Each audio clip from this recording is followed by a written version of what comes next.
Colonel Evelyn Hart had commanded troops through deserts, jungles, and snowfields, but nothing had ever broken her spirit until she became a single mother to 4 impossible children. Widowed 3 years ago, she had thrown herself into her military career, thinking her discipline could handle anything. But her 4 kids, Liam, 10, Maddie, 8, Leo, 6, and Bella, 4, were chaos wrapped in cuteness since her husband's death. The Hart household had become a revolving door of caretakers. 23 maids had come and gone. Some left in tears, others in ambulances. The kids were unruly, brilliant, and emotionally bruised. And no one could survive more than a day. "I don't need a babysitter, I need a miracle," Evelyn grumbled to her aide-de-camp, Sergeant Norris. After the latest nanny locked herself in the pantry and called her mother crying, the next day, Norris arrived with a folder. "Ma'am, I think I found someone. Not a maid, dad." "A what?" "A single dad, ex-engineer, fell on hard times, has a daughter. He's applying for the janitorial position, but he's willing to help out with the kids if needed." Evelyn raised an eyebrow. "A janitor? For my kids?" Norris held his ground. "What you need isn't credentials. You need someone who can hold on. He's already survived a 5-year-old girl alone." "I figured he deserves a shot." Evelyn sighed. "Fine, he starts tomorrow." Enter Jack Evans, a quiet man in his early 40s, strong hands, tired eyes, soft voice. Jack was nothing like the rigid caretakers that had come before him. His daughter, Emma, was 7, shy and wise beyond her years. They lived in a beat-up RV parked near the base. The next morning, Jack entered the mansion-sized military home, carrying only a worn-out backpack and a lunchbox shaped like a dinosaur for his daughter. "You the new cleaner?" Liam asked, sizing him up. "Nope," Jack replied, kneeling to Leo's level. "I'm the guy who's gonna build you the best fort you've ever seen." The kids froze. This wasn't the usual drill sergeant type. Jack didn't bark orders. He listened. Maddie whispered to Bella, "He's weird." Bella nodded. "But he smells like pancakes." By noon, things had changed. Instead of mess and tantrums, the house was alive with laughter. Leo was in a cardboard tank Jack helped him build. Maddie was painting without spilling a single drop. Liam was actually reading, and Bella was asleep in Jack's arms while Emma sat nearby braiding Maddie's hair. Evelyn returned home early and braced herself for chaos. Instead, she was met with silence, and then the smell of grilled cheese. "What the?" Jack looked up from the stovetop. "Hope it's okay. The kids were hungry." "They always are," she said stiffly, scanning the room. "No signs of food on the walls, no broken vases, no injured pets, just ... Calm. They seem to like you," she said skeptically. "Kids usually do." "Until they don't," he replied. She wasn't sure if it was modesty or a warning. Days turned to weeks. Jack wasn't just surviving, he was thriving. He didn't force the kids to behave.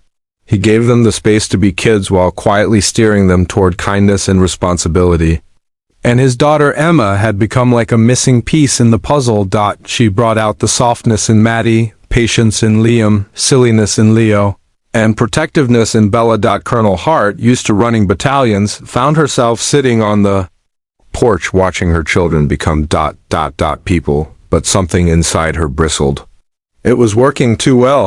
"Why would a man like you clean toilets for a living?"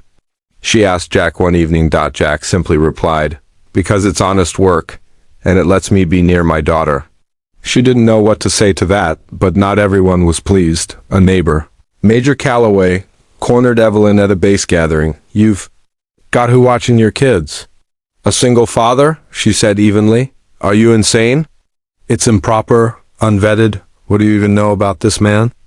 Evelyn felt her military pride bristle. "I know he's the only person who's ever made them smile." That night, she watched Jack teach Emma and Bella how to make paper stars. Then she watched her youngest kiss Jack on the cheek and say, "You're like a papa, but better." "You never shout?" Evelyn walked out before Jack saw the tears in her eyes, but peace didn't last. One rainy Thursday, while Jack was out buying groceries, Liam tripped climbing the bookshelves and hit his head. Maddie panicked and called the only number she trusted not. 911, but Jack's, he dropped everything and rushed home, arriving before the ambulance. Evelyn returned to find him cradling Liam, pressing a cloth to his forehead, whispering gently, calming the chaos with nothing but presence. "Where were you?" Jack asked, not out of anger but heartbreak. "I was in a briefing," she replied. He looked her in the eye. "He needed you." To be continued in part 2, part TW. After the hospital visit, Evelyn was quiet. Jack was quieter. Liam recovered quickly, but something had shifted between the adults. Evelyn, for the first time, questioned if she'd put her career before motherhood and if Jack had quietly taken the role she was supposed to fill. One evening, Evelyn asked Jack to stay late. "They love you," she admitted. "Sometimes I think they love you more than me." "They don't," Jack said gently. "They need you more than me." "They just don't know how to ask," Evelyn's voice broke. "Neither do I." He said nothing, only placed a small paper star in her palm. Emma said every time someone makes a wish with this, they find a little courage. That night, Evelyn sat by her kids as they slept and cried for the first time since her husband's funeral. Then came the storm. Not a real storm, but a bureaucratic one. Military regulations. Base audit. And a visit from Child Protective Services, thanks to an anonymous complaint likely from Major Calloway, a janitor living in a mobile home, caring for military children without proper licensing. "That's a violation," the CPS agent said. Jack was removed immediately. Emma was taken too. The house, once warm, turned cold. Bella refused to speak. Maddie cried in her sleep. Liam stopped drawing. Leo wet the bed. Evelyn tried to restore order, bringing in professional caretakers, but the kids weren't acting out. They were mourning. 2 weeks later, Evelyn marched into the CPS office in full uniform. "My children are not neglected. They are loved. And the only man who's ever made that possible is sitting in your hallway, wondering if his daughter will ever forgive him for leaving." The agent blinked. "Colonel, I will personally take responsibility. You want paperwork? I'll give you paperwork. You want supervision? Fine. But don't you dare take a father from kids who need him just because it doesn't fit your boxes." Jack returned home with Emma, but this time, he didn't return as a janitor. Evelyn offered him a full-time position as Director of Child Wellness for base personnel, a made-up title. A real salary, he refused politely. "I'm not looking for promotions. I'm just trying to build a life where Emma doesn't feel like we're surviving." Evelyn whispered, "Then let me help you." Months passed. Jack and Evelyn became ... not friends, not lovers. Something in between. Two broken people slowly becoming whole around children who reminded them how to heal. One evening, while playing Monopoly, Bella tugged Jack's shirt and whispered, "Can you never leave again?" He smiled, looked at Evelyn and said, "Only if your mom says so." Evelyn blinked back tears. She said, "If you ever try to leave again, I'll beg you to stay."